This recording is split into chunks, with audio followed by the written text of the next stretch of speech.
And sometimes you're on the high end, sometimes you're on the low end. But at the end of the day, man, I wouldn't trade it for anything in the world. I get to walk around with champions like this one, champions like this one, championships like this one. And I get to go ahead and put on shows and clinics for crowds across the Midwest as of right now until we get bigger.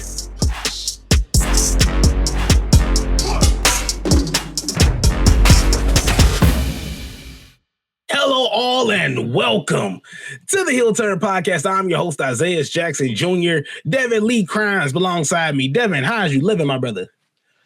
Oh, I'm doing pretty good. It's a little chilly, but hey, it is what it is.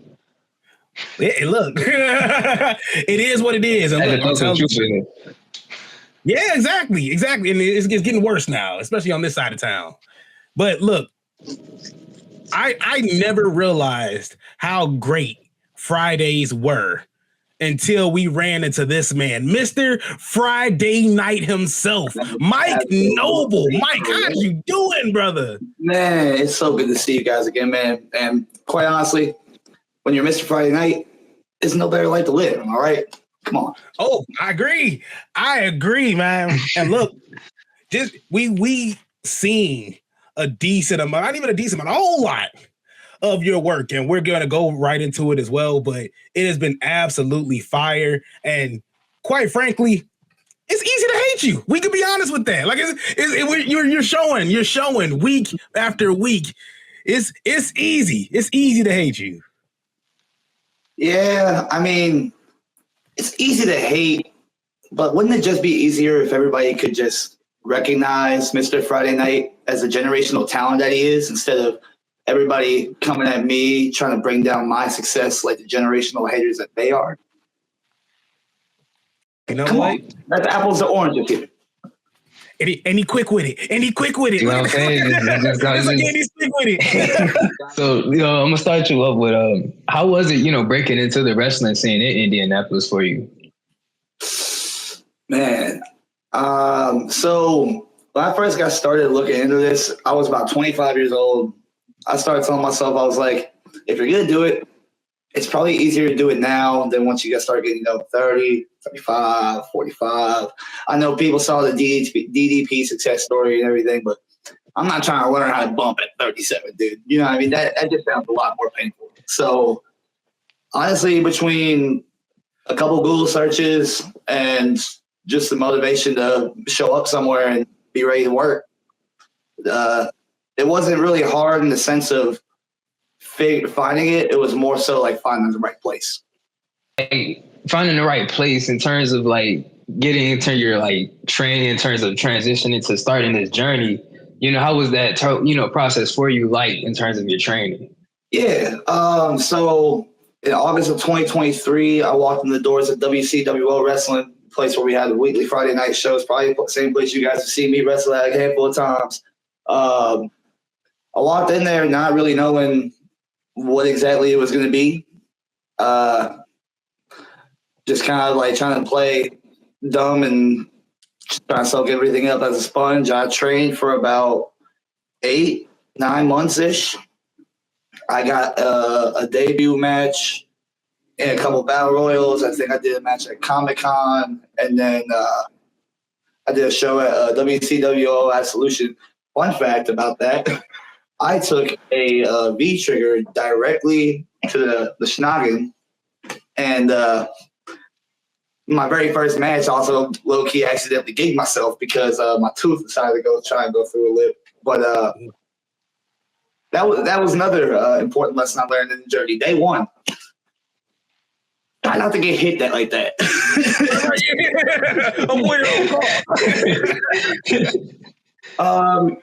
But ever since I started getting into the process, at times it's frustrating. I push myself a lot. I try and give myself the best opportunity to put myself in the best opportunities. And sometimes you're on the high end, sometimes you're on the low end. But at the end of the day, man, I wouldn't trade it for anything in the world. I get to walk around with champions like this one, champions like this one, championships like this one. Ooh. And I get to go ahead and put on shows and clinics for crowds across the Midwest as of right now until we get bigger. So it's loving the process, loving what you do. And honestly, I think that's one thing that really drives me every day. And then to put it this way, like in terms of finding out what drives you, what kind of like started that car for you? Like what sparked your like, you know, interest in wrestling? Like what kind of what sparks you to keep this drive going? So I remember when I was still training, I watched a match in Beech Grove, Indiana. It was Jonathan Wolf versus Michael Logan. A bunch of some good big indie names, you know what I mean? But I watched that match, and to be honest, that was one of the first like indie matches that I'd see with my own eyes that could work like that. I mean, you see like Ring of Honor, you see the PWGs from back in the day and stuff, and you see those type of matches. But in Beech Grove, Indiana, I didn't think I was going to see something like that, you know? And to see like that was doable, not let alone at my own promotion with some of the talented guys that came through at my home promotion, WCWO. I mean, I just started realizing the sky's the limit as long as I want to take it. But why take it to the sky? Let's shoot for the moon.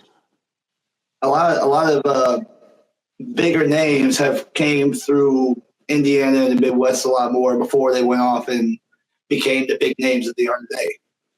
So I think that being where I'm at right now in the area that I'm in, taking steps into places I'm taking the steps in, I think it's a good step in the right direction to get me to where those guys are, so I can show that I belong with those guys as well. Yeah, and that's one thing. And one person that we do talk about a little bit here on the show is Mercedes Monet. She might walk around with a decent amount of belts. She's not really giving us no type of description. She's not really helping us. She's not really showing us or telling us anything about the belts. You off rip already are showing and representing already for the belts. Matter of fact, what can you give us an insider? Show us Absolutely. The three belts you got, brother. I'll give you a little insight to it. I'll give you a championship world tour if I might. Ooh, definitely. So, from Oakwood, Illinois, we have the AVW No Limits Championship. Lovely, beautiful thing from Oakwood. Shout out to my people over there at AVW. From Frontier Elite Wrestling, FEW, I have our tag team, FEW Tag Team Championships. And if you stay tuned over at FEW at the end of this month, we got some cool things coming up. And it's funny enough, they just posted something mentioning me in this story, right? It's like crazy how that works. We got some cool things going on for that show. So you might want to check that one out. And then at Crawfordsville, Indiana, the NGW Tag Team Championship. But even jumping right back into it, because like you said, you put on, you're a champion, of course. But going back to where you first started, when it was only an aspiration, you know, holding a title, what molded your wrestling style? You know, what molded your style and what molded Mike Noble himself, you know, in terms of his in-ring work and also Mike's skills as well? Man, a lot of it was the idea of I'm not 6'7", you know what I mean? Yeah, we all yeah, sorry, my bad. Didn't mean to. I had to do it. But I'm not like a huge guy. I'm not no 300-pound. I'm not bodybuilder strong, right? So I gotta be able to think a little bit better. I gotta do things that put me in position to really get up on an advantage on my opponent. So, and I do have a little bit of athleticism. I got some height on some people, luckily, at least from what I ran into so far. But that's not going. A lot of that stuff's not going to save me whenever it's push comes to shove, or at the last little breaths of the fight. I gotta think fast. I gotta do something that. Whether it be being a little crafty, getting like a referee's attention, maybe it's grab an eye somewhere where I can get back my advantage. But when it comes just to like the style and like how I put everything together, that's really more like a collaboration of a lot of people that have helped me in my career.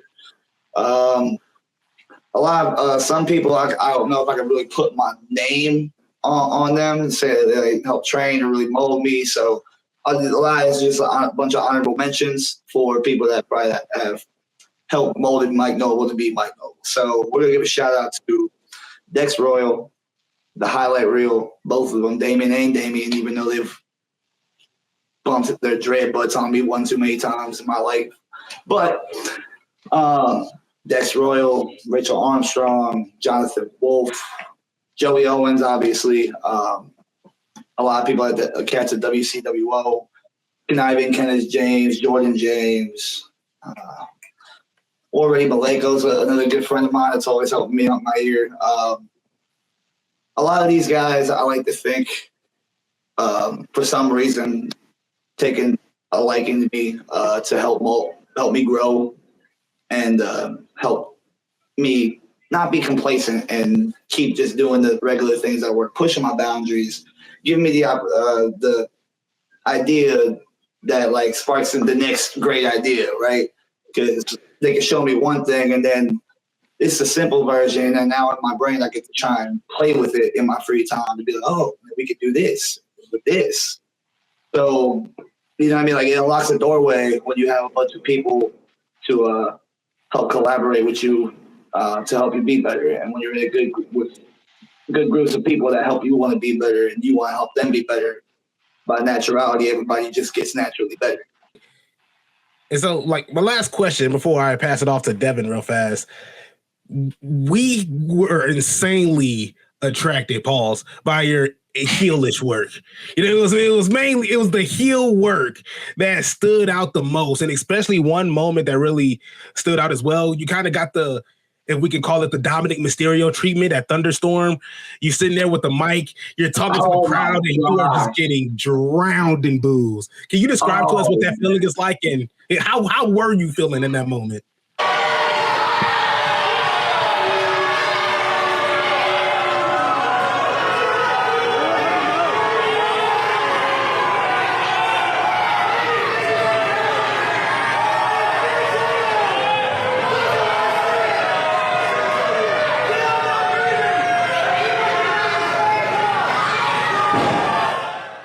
Man, so about 5 minutes before I went out the curtain at Thunderstorm, I probably did not look like I was ready to go do what I did at Thunderstorm. But I feel like eventually it's like, I call it like a 2-minute drill type thing. Like when I'm on deck, I got about maybe 2 minutes before my music's about to hit. I got 2 minutes between then and that when that music hits to get all the BS in my head out my head, right? And then when I walk out there, that's 1,000 people almost. The biggest crowd I've ever wrestled in front of to this day. And for the first half a second, I remember it being kind of quiet. Not quiet, kind of quiet, really quiet. That first kid puts his hand out for that high five. And the most relieving feeling in my head came through, because the easiest way to make them mad, to make them hate you. Kid, you want a little high five? Psych! I lied! And then that's where it started. And then once it started, I knew I had it.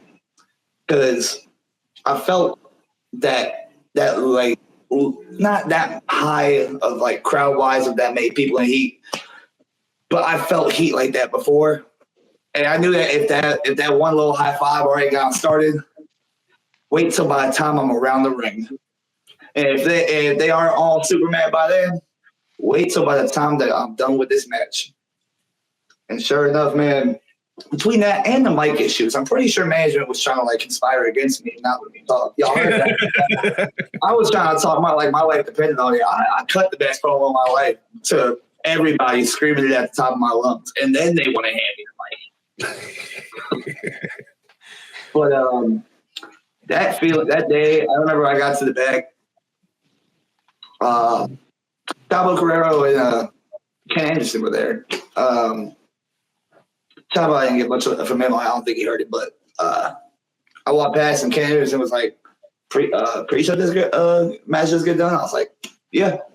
Just got done. He was like, sounded good. Probably, mind you, probably didn't get a chance to watch it. Not trying to gas myself up that much, but got a half booty compliment from a 50% compliment from Mr. Anderson himself. And that guy, I grew up watching that guy, right? Mr. Right, My child every time. I hated it, but I loved it. I've had moments like that. I've gotten a chance to do a couple of big seminars with like Rhino, Chavo Guerrero. I'm blanking the rest of them right now. Danny Limelight was another one I went to recently that I really enjoyed. But you know what I mean? I've just been steps like that are like the learning process for me right now. You know, so it's fun to get to look. I don't get a chance to look back at those and think back at those. So thank you. Yeah, I knew I made the right choice coming on here with you guys. right. Look, I need you guys to tell the people at the Dub how cool I am so they can start cheering me because, I mean, you see it. we were just saying, we was like, man, we got to make a trip to India at some point. It was like, at some point in time when an event comes up on a Friday night. Got to, man. I'll say we got some cool stuff coming up there next couple of months too, especially with me. In terms of going back to when you want to say like looking at your process, you know, in terms of like your mic work, you know, I'll put it this way. I was telling Izzy beforehand, like when you cut promos the way I wish like someone like an Austin Theory would cut a promo. Where I'm like, why you can't just take a piece of what, you know, he doing over here, you know? And I see that and I'm just like, you know, was that something that you just kind of it just kind of came to you like that way, or was this something you had to kind of, you know, hone up, you know, over time to hone that craft? I mean, to be honest with you, it was just kind of one of those things where it was either I'm going to be really bad at it and they'll just never make me talk again and that'll just be my life. And at that point, I just really have to hammer down on wrestling, right? But by the grace of God, for some reason, I could talk a little bit, a time or two. And I still, every so often, I'll get a little anxious about it. You know, you get the half a second moment where you're like, what am I going to say? Crap, what was it? But I just try and go out there and do my best to, if I can't get all my points out, let me get the main points. And then, well, man, let me just anger little Tabitha over there that keeps giving me that meat mug because her hair looks like crap. You know what I mean? But that's the thing is, as long as I can at least feel like I'm not that like stammering and face getting flush red, it's probably going to take someone kicking me in the face to shut me up. Well, I think that's perfect. I think that's amazing and a great setup to even go on to talk about, of course, winning the Gunslinger Championship as well. Can you describe what it was like to win your first title after the trials and tribulations of training to be a wrestler?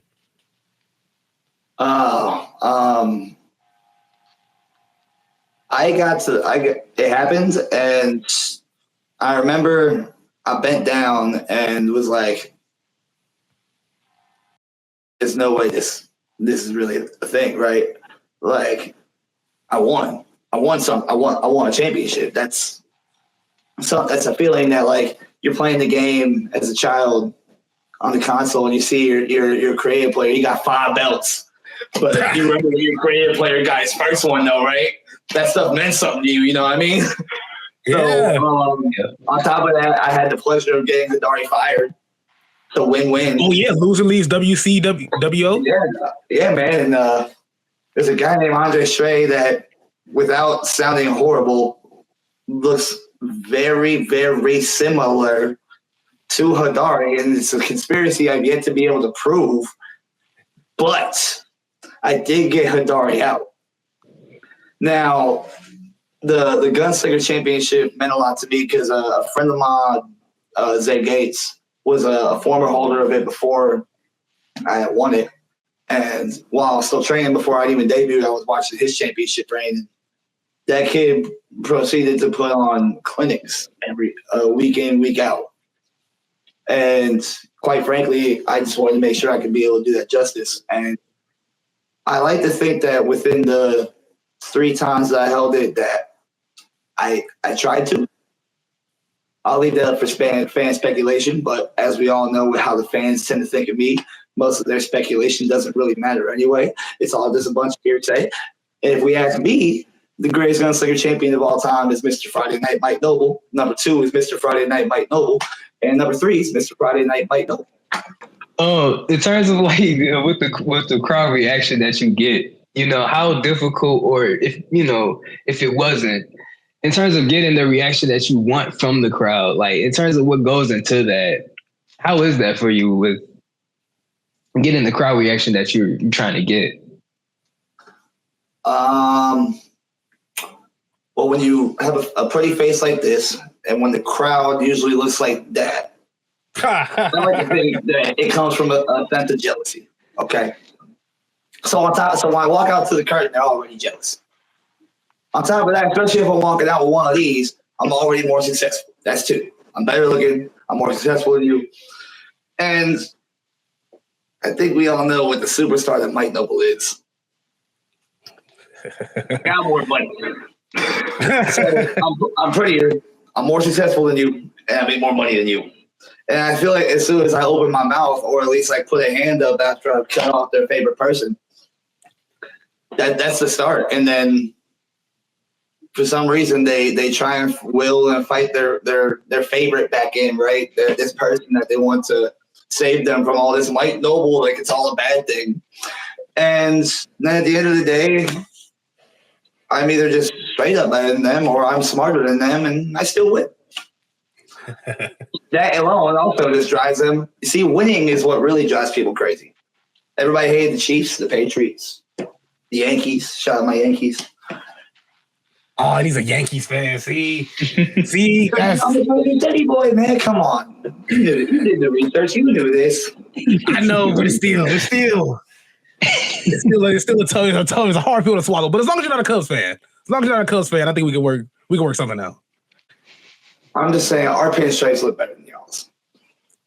Oh, see, now you lost me. Now you lost me. You went too far. It's like you went too far.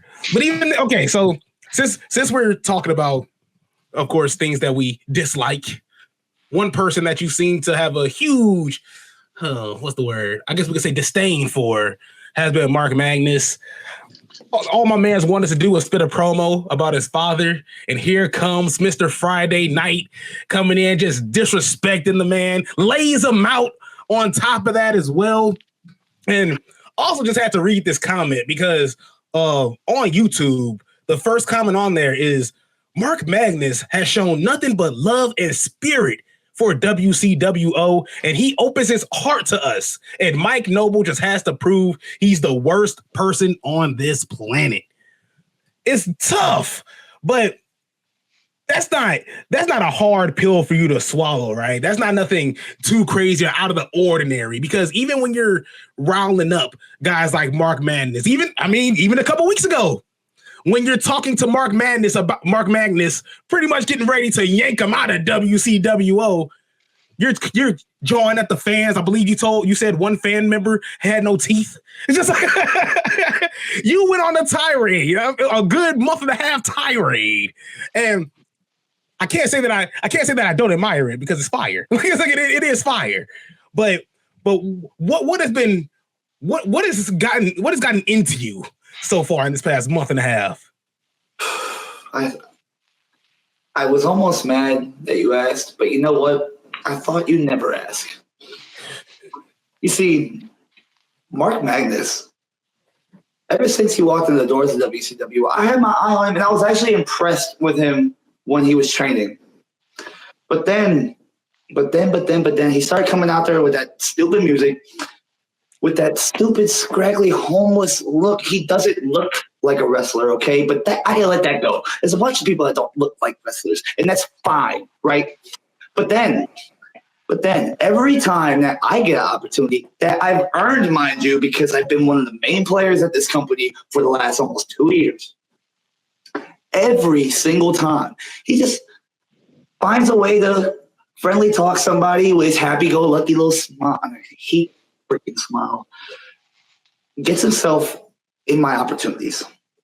He took an opportunity away from me at a failed four-way to get a territorial championship match at Redway Bruce.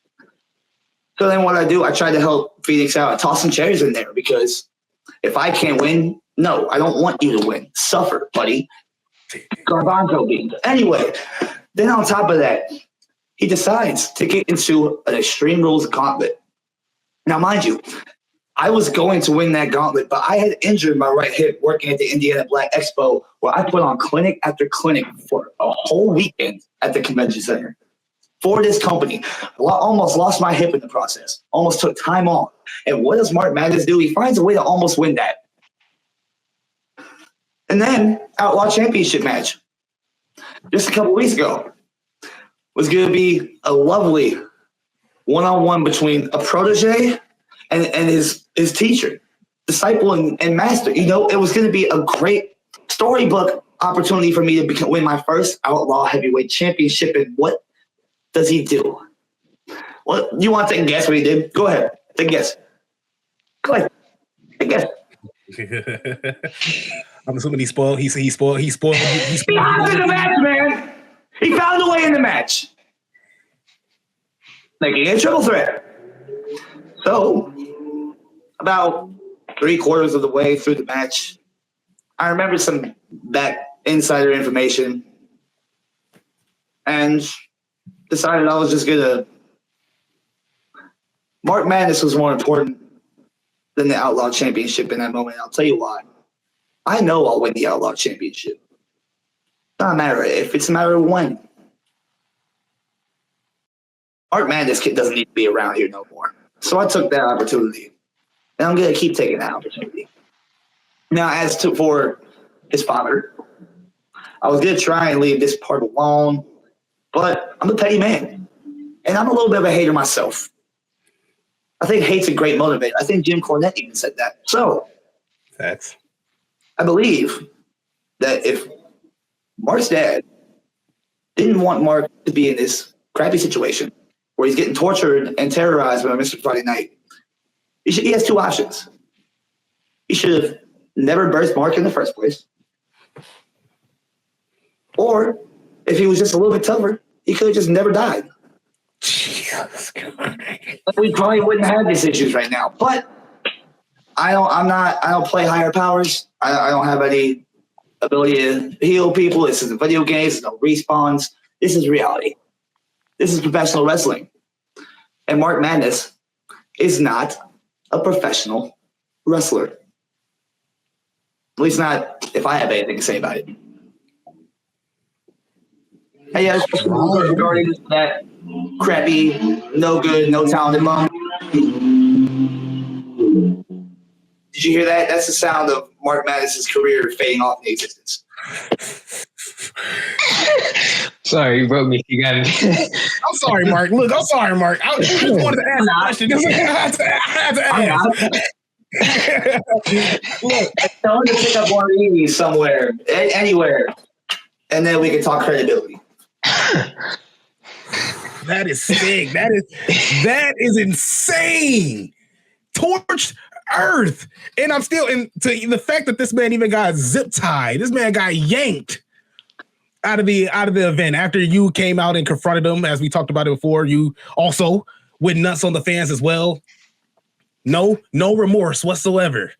Well, I mean, when I find out that after your pathetic dad died, you decided to have pathetic mental health issues and go pathetically crazy, I feel like that's a liability, and legally and like health wise, to not just myself but to society and fans. You know what I mean? How many times you see people that are obviously deranged out in public, and it's scary.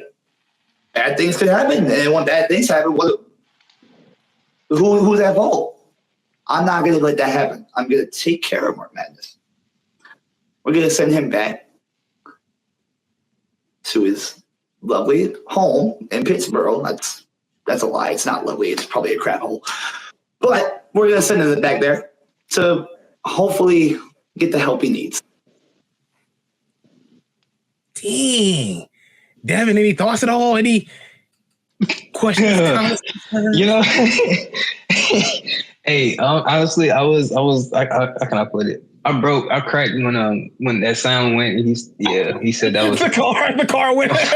it was like it just happened for a reason. Like, I'm sorry, that was crazy. Man. Well, we definitely know how you feel about him, or how you probably don't want to feel about him. I'll put it that way. Just a little bit. You know, I'm gonna try to go towards some other people. You know, besides Mark Magnus, is there anybody else that you got on your radar? Because people that I just like have beef with, or are you talking like people that you know, at this point, yeah, because you know, from what I just got just now, you know. I feel like it's a lot more in there. It's a boiling. I feel like it's more where that came from. I still got a little bit a good amount of hatred for Zach Nova. It's kind of why I sent him put Buddy on the floor last week. I sent Buddy straight down to the floor last week. I'm not gonna lie, that happened. And I felt good doing it. It reminded me of all the months that I tortured him last year to get my Gunslinger Championship back. And it made it worth every penny. And I hope the crowd thought it was worth every penny, because I enjoyed causing him that pain as much as I hope that they enjoyed watching me give it to them. Man. And it's brutal. It is. And we were talking about how crazy also the wrestling industry is. And of course, you going on about the beefs, the many beefs that you have in your, not only now, but even in your wrestling tenure. But one thing that also stuck out to me in your last talking point was the injuries. You know, when you went out and you said you did have an injured hip and you did go out there and wrestle. I'm not going to go into detail about, you know, how often that happens, but, you know, what does that say about the determination and the grit and grind of the wrestling industry of, you know, I do have this messed up arm, you know, my shoulder is killing me right now, but I got to put on a 20-minute banger. Oh, man. It's a testament to a lot of people, not even just myself. I think it's mostly, I remember it from sports, but I've heard it a lot transfer in this business as well. It's the difference between hurt. You know, if I'm hurt, I'm still out there. Hell, honestly, even if I'm injured, I'm probably still out there. Don't tell them. But I told myself whenever I first signed up for this, I'll die about this shit. Sorry for the language. Go ahead, dog. Let it loose. Yeah, I'll die about this. That's what I told myself getting into it. That was what helped me gun-ho myself to whatever position I like to think I have or whatever people think I have. And I think that's the true love of the game. So I think for me, at least, as long as my neck work and my back, as long as I can feel my nerves, touch my toes, jump around, and hit a handspring cutter, I should be all right. Well, one more question before I slide over to Devin one more time. It's just the fact of we got the chance to interview a wrestler in Arizona, Brittany Brooks, and she made the comment of, well, I do know this is a dangerous industry to begin with, so I'm going up on the top rope, and if I break my neck, I break my neck. You know, it's just like, or at the end of the day, I'm going to pull off the best moonsault ever, and we're going to call it a day, and we're going to go home, and the fans are going to go home to something happy. But she said, yes, it's always in the back of your head, but at the end of the day, you just go out there and do it. Is that something you can attest to? Yeah, I mean, it definitely is, because, I mean, obviously it's not ballet. Even ballet dancers I'm sure their ankles hate them, but that's not here or there. I'm sure some days my ankles hate me. I'm taking some funky dives and pile drivers to the neck and crazy Samoan drops by 300-pound people where it feels like my lung just got punctured, but it definitely didn't. I just forgot to breathe out. it definitely, some moments you look at, like, I got a story that'll kind of help, like, put it on perspective. I was working at AEW. I was tagging with David Light, and we were facing the War Beast, which was Hidari and War Ready Maleko. I took a Green Bay plunge from Hidari, and obviously, like, it hurts because he's a bigger man, but compared to what I thought it was, I'm taking it and I'm like sitting kind of up a little bit, and I'm like, oh, that wasn't that bad. That wasn't bad. And I look up, and War Ready Maleko weighs about 270 pounds. War Ready Maleko is 10 feet in the air at what I look up. So it is, oh, it's not that bad. Oh my God. And that in that moment, I knew he right. Yeah. But yeah, like obviously, it's sometimes where you're like something happens, you're like, maybe I shouldn't have did that. But it's the love of the game, and usually the ones where you're like, maybe we shouldn't have did that, unless it went like really wrong or really bad. It usually what gets another person in the door, or gets someone to care about, like makes them remember your match or your performance or who you are. Maybe makes that person stop by your merch table or want that photo with you. I mean, it's about moments. Giving a kid, you know what I mean? Kids will hate me, but guess what? If I do this Death Valley driver off the apron to the floor onto a chair, yes, it sucks, it hurts, but guess what? That the face is gonna be. Right. That was awesome. Like, and then I come back after the show, and I'm walking to the car or whatever, and I'm feeling like absolute death, and the kid's like, "That was so cool," and I'm like, hey, "Thanks, kid." But you know, I'll come down here for the picture.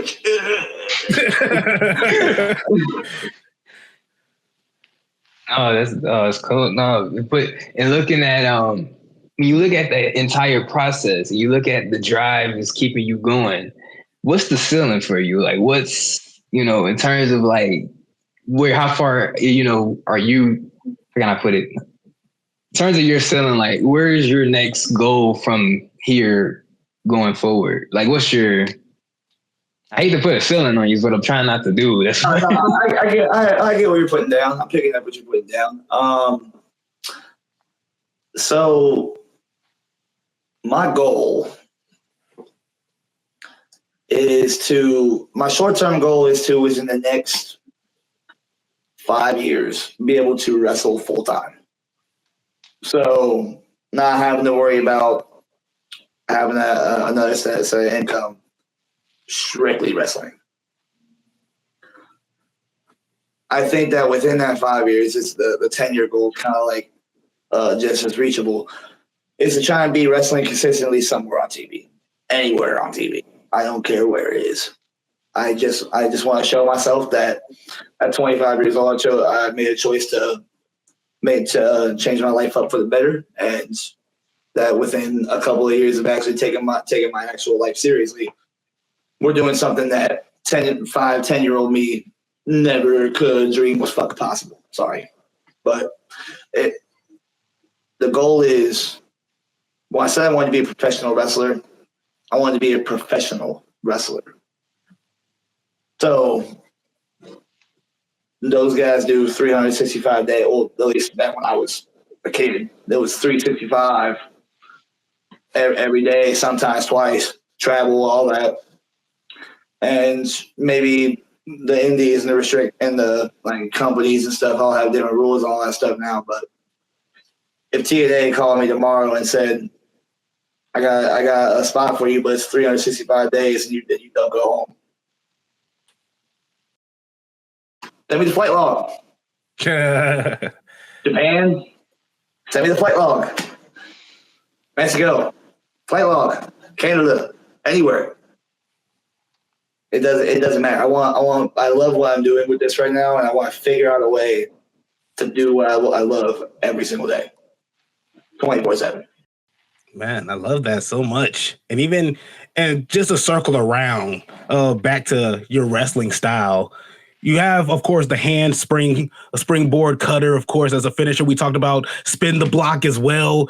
Oh, was that just immediate as soon as you got into the ring? Obviously, of course, you have to learn, of course, your way around the ropes. But what influenced, your finisher and signature moves? The handspring cutter, obviously, love me some Randy Orton. And I'm also a big TNA mark from back in the day, so Jay Lethal. Oh, yeah. Injection, baby. I love that. It was mostly, honestly, I did it on accident one day in practice. Realized I could do it and was like, well, practice it a couple more times. Yeah, let's hit it tonight. What's good? Cool. But spin the block special to me because I was trying to figure out something that was not something where I had to like pick them up. I don't need to be doing like hanging brain busters, F5. I'm not F5ing people. I'm not I could have went with a strike, but it feels like sometimes I feel like strikes have gotten a little bit lower down in that unless we can like really get it across that that's the one. But I didn't feel like I was really there yet because I was newer. So I wanted something where I could just pop them up. And like maybe it wasn't in that exact motion, but I wanted something where I could pop them up into something and snap them back down.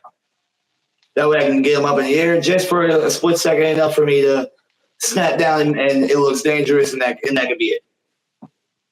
So I started experimenting with stuff. I started off just like playing with crossroads. I don't know why. I just was like twist motion for some reason made sense to me.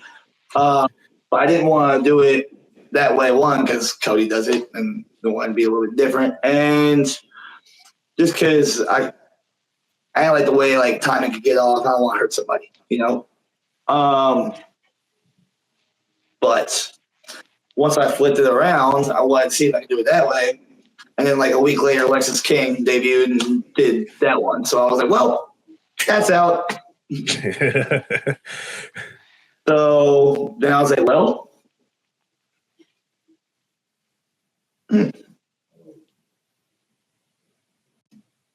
sure. In that motion. Literally, I was like, water boy, come here. Pop him up. You ready? Boom. Look. Awesome. That's the one. Did it work? If Izzy, in terms of like your process and like what you go through day in and day out, is there any advice that you could give or, would give to someone that's trying to take on the same path that you're on?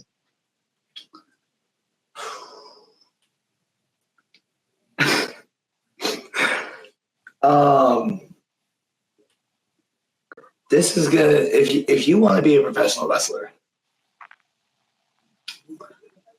I would say be willing to give it your all. So that's taking care of your body, exercising, cardio, freaking cardio. Please, y'all. If you're going to wrestle, please run. Main thing is God, that's such a good question. It's one of those things where it's the most frustrating thing to figure out, but at the same time, it's one of the greatest things because if you love this like the way I love this, when you hit a move, when you practice a move that you've done, you've seen on TV as a kid, just to see if you could do it, right? And you hit, and it's like, and but like it makes you. To me, when I do this, it brings back everything I felt as a kid. So I think that the main thing would be obviously well, give it all your love. You know what I mean? We all love pro wrestling. That's the reason why like some people want to try and hop into it. You could say a pro wrestler is probably the biggest market in the world, right? But yeah, like it's something we care about. It's something we love. So give it your all. There's gonna be times where it feels really high, feels really low. I've had matches with people that I got to the back and I was like, what the fuck was I doing? What was that? Why did I even like lace the boots up today? You know what I mean? I owe them money. I owe the booker money. That's how bad that was. And then there's times where you get to the bag and you're like, yeah, follow that. And then when you're me, sometimes that gets followed up and you're like, dang, well, here I am. But at the end of the day, you take the highs, take the lows, and try not to go crazy in between because the business and the people, they'll try and do that to you.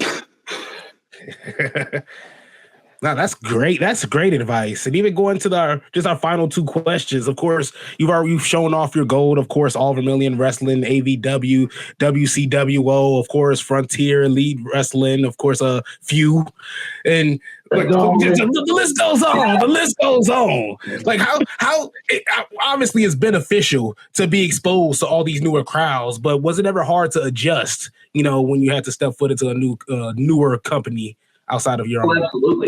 Absolutely, man. I went to one show down in Jeffersonville, and I don't know why. I just felt like I was King Tut that day, right? I walked through, and just like it was like crickets. I tried doing the high five thing, crickets, which that already blew my mind, right? I'm like, you won't even boo me after like swerving your child? Wild work. Okay. But it was just one of those things where I had to figure out the right way to like mess with them. And apparently taking a bag of popcorn from an old guy. Evil. This is evil. Like, it's just evil. You threw it back at him? Don't tell me you threw it back at him. Back at the ground. Oh, I was like, you threw it back at the old dude? Like, no. Where's the zip ties at? I was like, you should have got zip tied out of there. Get him out of here. Like, you said, put that man behind bars, incarceration. Right. Like, man. But I do think the adjustment, and I do think you do great work as well. Not only in ring, but of course the mic skills. We've talked about and we've interviewed a whole lot of wrestlers from Arizona, Chicago, and Indiana, and just we love to watch how well-rounded you are. And I think the best question to end this off with is how can the people find you? How can the people find you on social media? It's a wonderful question, man. You can follow me on Instagram at NobleNoble1313, at TikTok at NobleNoble1313. I also have another TikTok, Mike Noble Wrestling. Don't ask me how. There's a weird thing that happened with that, where I ended up having two wrestling TikToks. But we're going to rock with them both. We love them both equally. YouTube, Mike Noble Wrestling. Facebook, Mike Noble Wrestling. Twitter, I believe, is NobleNoble1313. I'm not that active on Twitter, though. I need to get more active on Twitter, though. It was on my bucket list for this year, and we are 10 months in. I'm not done. So I need to start getting back more on Twitter more. But I do have all the socials. Feel free to give me a like, follow, subscribe, all that lovely stuff. I have more merch stuff coming in eventually the next couple of months. Shows coming up. I got the 26th at FEW at Greenville, Indiana, Rick Center of the Arts. I got shows every Friday at 1151 Kentucky Avenue at WCWO in Indianapolis. AVW kicks back off its 2026 year back on January 26th, I believe. And on November 1st, I will be at NGW in Crawfordsville, Indiana, at Crawfordsville Armory. taking on a couple of schmucks for my tag team titles that probably have no chance of beating me. And missing any more plugs besides the fact that Mark Madness sucks. Zach Nova's a fraud. I'm the greatest Gunslinger champion of all time. Greatest is about to be longest reigning No Limits champion of all time. These tacos that I'm about to eat after we hop on here are about to be amazing. And to the aristocracy, shout out my boy King Mr. Taylor. And shout out the Heel Turn podcast because we're all just a couple of heels having fun in the hills. Hey, bro, really appreciate you, bro. Really appreciate you. Like you went torch earth on here, and we loved every second, and we would love to definitely do this again at some point in time. Of course, when it's all said and done, and hopefully when you're a whole lot nicer, when you're not throwing popcorn at grandparents. No, we don't want them nicer. Hey man, I'll say, well, I think we're looking nice enough, but I get the sentiment. But the next show, the next interview will be nice 2.0. Nice 2.0. Nice Mike Noble, top notch Mike Noble. That's what we'll call it. We'll call it top notch Mike Noble because we'll be taking it up a notch. Oh, I like that. Quick with it, like we said, quick with it. Just quick with it. You were made for this. It's like you were made for this at this point in time. He said it. I just breathed. Look, you guys know. I thank you guys again for having me, man. This has been a blast. Absolutely.